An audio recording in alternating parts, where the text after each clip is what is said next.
Showers likely for tomorrow night, ending by midnight. Lows around 60. Breezy south winds at 20 to 25 miles an hour, with wind gust up to 30 to 35 miles an hour. And again, precipitation amounts less than a tenth of an inch are possible. For Sunday, mostly sunny skies. Highs once again in the low to mid-60s, lows in the lower 30s. South winds about 15 to 25 miles an hour, gusting up to 35 miles an hour. Partly cloudy Sunday night, lows in the mid-30s. Much colder on Monday, highs in the mid-40s, lows in the mid-20s. A little bit warmer on Tuesday, with highs in the upper 40s, lows in the 30s. Wednesday, mostly sunny skies, highs near 50, lows around 35 to 40. And then for Thursday, partly cloudy skies with a 30% chance of showers, highs in the lower 50s. Take a look at conditions across the Show Me State and across the region. And let's see what we have here for you. Just bear with me for a few seconds as I pull up the appropriate weather information. And hopefully I'll have it for you in a matter of seconds. I win NOAA and state data. And we click on Missouri. I want Missouri, not Mississippi. And there we go. Hourly state data. Sunny skies, 54 degrees at KCI Airport, 54 at Olathe.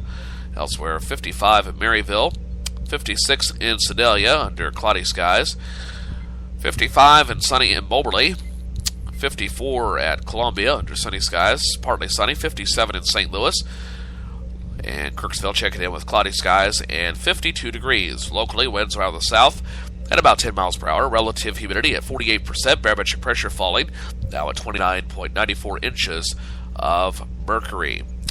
Across the region, temperature-wise, let's see, we have mostly sunny skies, except otherwise noted. 56 in Manhattan, Kansas, 56 in Topeka, 54 in Emporia, Wichita, 54, cloudy, and 48 at Omaha, 50 under sunny skies in Lincoln, 54 at Falls City, 53 in Lamoni, and 54 at Des Moines.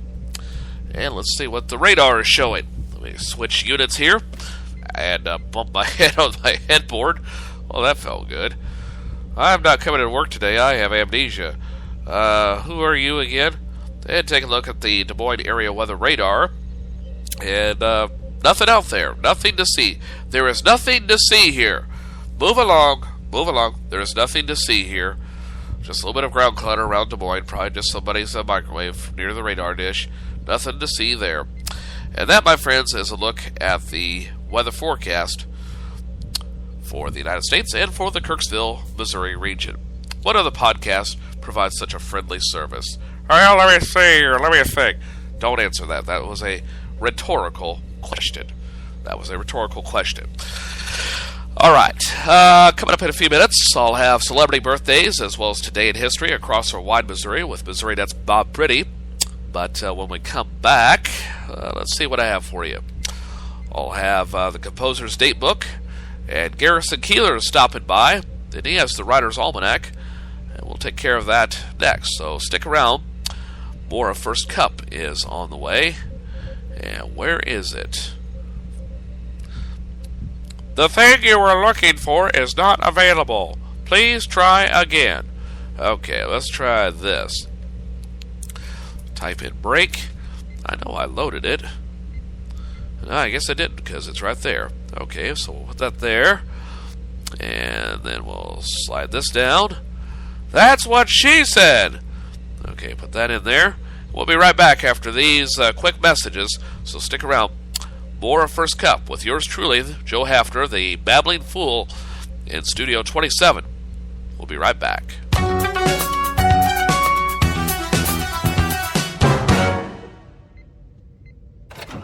So glad we left that stupid party. No joke.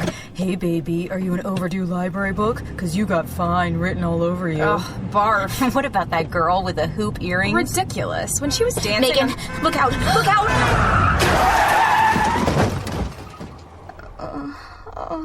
Oh, my God, Becky. Becky, are you okay? My arm. I think it's broken. Can you bend it? It's already bent. In the wrong direction. I can't believe this. I'm so sorry. I only had a few drinks. I was just buzzed. Really? Just buzzed? Yeah, I swear. Well, in that case, my arm is fine. Ah, that's better. You're really okay? You're serious, Becky? No, genius. I'm not serious. Ow! My arm, it hurts. Buzzed driving. Maybe we should stop acting like it's no big deal. Buzzed driving is drunk driving. A public service announcement brought to you by the U.S. Department of Transportation, the Ad Council, and this station.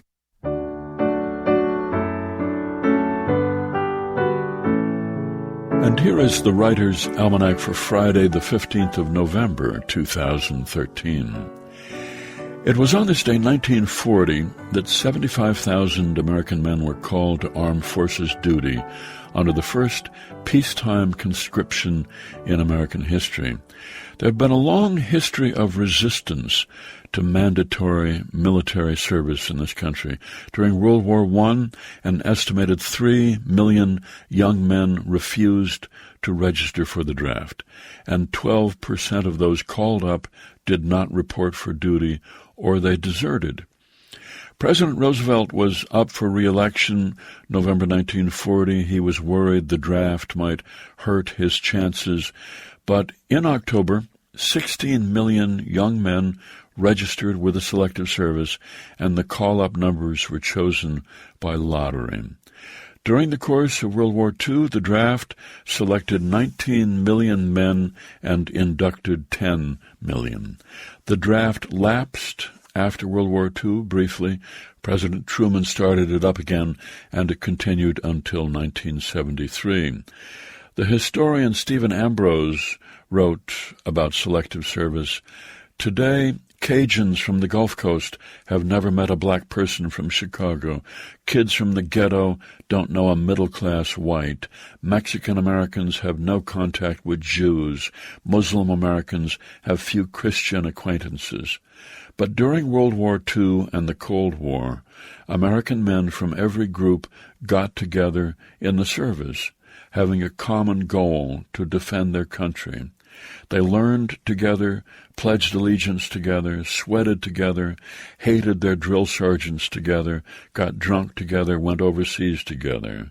What they had in common, patriotism, a language, a past they could emphasize and venerate, mattered far more than what divided them."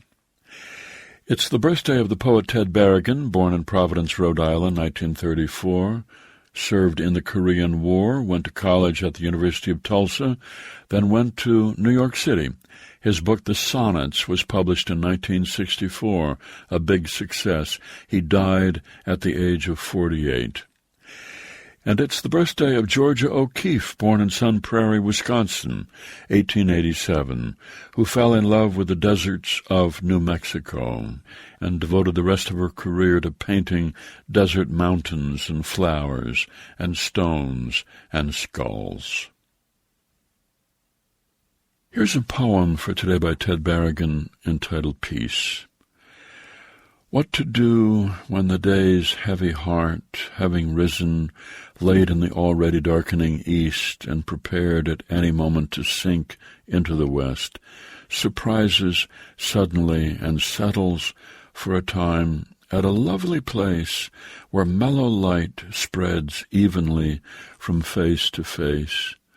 The day's usual aggressive contrary beat now softly dropped into a regular pace, the head riding gently its personal place, where pistons feel like legs, on feelings met like lace.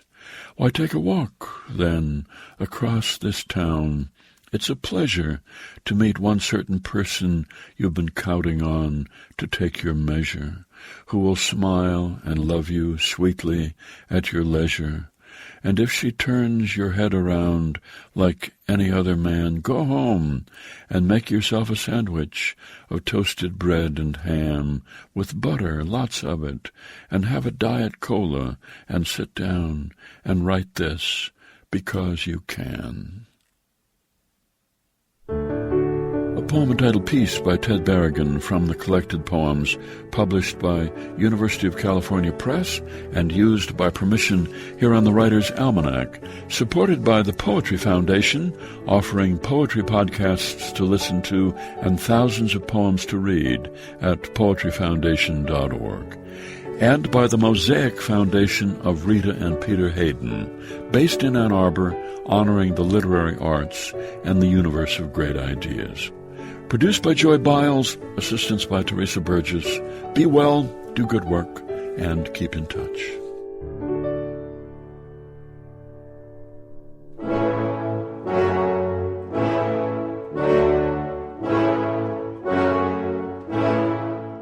This is the Composer's Datebook for November 15th. I'm John Zeck. Today's date marks the anniversary of the first performance of Jerome Kern's Showboat, produced in 1927 at the National Theater in Washington, D.C. by Florence Ziegfeld. Showboat's book and lyrics were by Oscar Hammerstein II, adapted from Edna Ferber's novel, which had been published only the year before. It was a most unusual story for a musical and dealt frankly with alcoholism and interracial marriage. Mixing tragic and comic elements was something simply unheard of in American musical theater of that time. Ziegfeld's secretary recalled that before the Washington premiere, the great producer fretted that audiences would be disappointed that the girls on stage were wearing much too much clothing for a typical Ziegfeld show. There was little or no applause following that November 15th premiere, and Ziegfeld assumed that Showboat was a flop. But the Washington audiences were simply too stunned to react. When Ziegfeld's secretary called to tell his boss that there were long lines waiting to buy tickets for subsequent performances, Ziegfeld didn't believe him at first. But by the time Showboat opened on Broadway the following month, even the great Ziegfeld knew he had a hit on his hands, and one based on great music and a powerful book with nary a scantily clad showgirl in sight. After Showboat, the American musical theater would never be the same.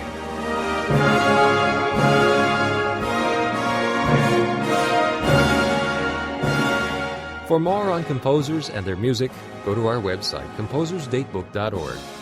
Composer's Datebook is a production of APM, American Public Media, and the American Composers Forum, reminding you that all music was once new.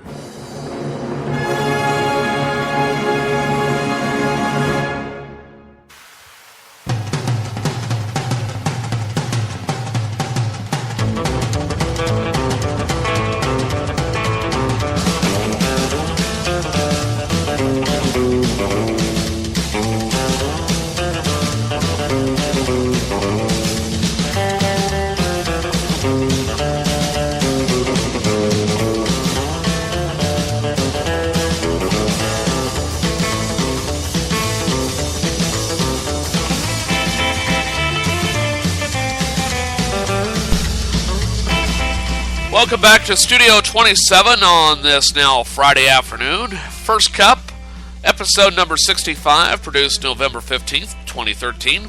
Coming your way live. Bloopers and all.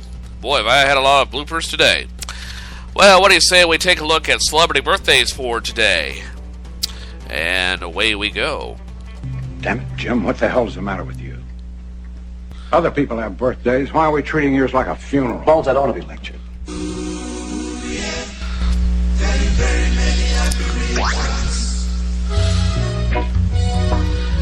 And if you're celebrating your birthday today, happy birthday. And you are sharing your birthday with these other famous people. Are you ready? I want you to write them down because there's going to be a quiz later on.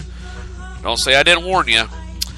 They include one of my favorite actors and comedians, Ed Asner. Remember him from the Mary Tyler Moore Show and Lou Grant. Yeah, he's 84, and he doesn't look a day over 95. Sam Waterston of Law and Order fame. He is 73. Beverly D'Angelo of National Lampoon's Vacation is 62. And Sean Murray, like his character on NCIS, get this, he is only 36. The guy does not age. I mean, the guy that plays Tony DiNozzo, he's starting to look his age. I think he's closer to my age, but wow, McGee's still looking good at 36. And those are celebrity birthdays for this Friday. Now, it's time for Today in History. So I have room for one passenger in the time machine, and I've chosen you. Yeah, you. So step forward, okay? And I just killed my intro for that, so bear with me. Whoops.